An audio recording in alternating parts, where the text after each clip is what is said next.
the key to success in leadership, business, and life wasn't strategy, but authentic human connection. Molly Jackson explores this theory in her new book, The Commodity of Connection.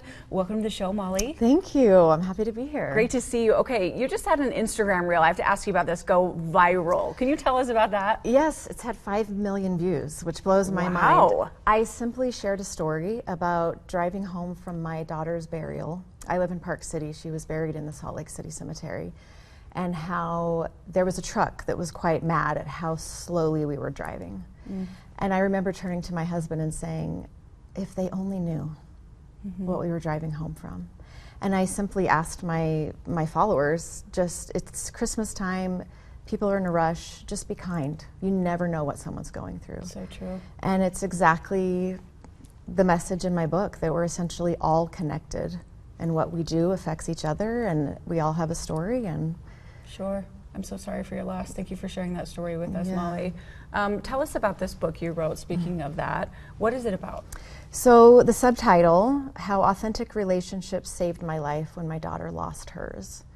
I wanted to land on a message that didn't just apply to grieving families and parents, but it applied to everyone. Seeing my husband try to go back to work at his law firm after burying his only child, and just the lack of grief literacy, and but also the power of how healing it is to really be seen and heard and valued in your struggles as well as your strengths. That's how I landed on this title, that authentic connection is really our most valuable commodity. That's so good. It's a really good one, Molly. Okay, can you share some thoughts about connection, especially when it comes to leadership in business? How does it translate? Well, you know, we often focus on outcomes and achieving goals or getting promotions, but I think that those things that we are seeking actually happen much more organically and with more joy if we can put connection first. Because when we have close friends at work, or when our gifts are being recognized, all these things that are truly part of our essence and help us have more connection actually help us thrive in our personal lives and in business. Which we can use, in all of it. Okay, your book shares practical tools for connection. Can you share some with us? Oh, I have many. One of my favorites that I actually coined this phrase is called the gratitude chain. And it's taking an object or a person, thinking about why you're grateful for it, but then going deeper.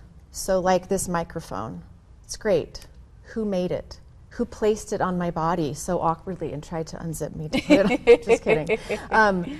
And the cameraman, and you know, this is so connected. It's about the greater people that brought this together, who manufactured it, who packaged it. There's so much more than you think. Why do you think this message matters now? Well, first we had the pandemic. That proved how connected we all are through our very breath. It also proved how much we struggled when we had to disconnect, literally. Obviously, the age of social media and constant information, we are connected more, but yet less in ways that really count. That makes sense, Molly. Okay, where can we go to find your book?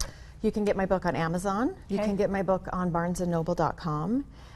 Soon it will be available in Barnes & Noble stores. Amazing. Thank you for sharing your story and being so vulnerable. We really appreciate you being here. Thanks, Molly. Thanks for having me.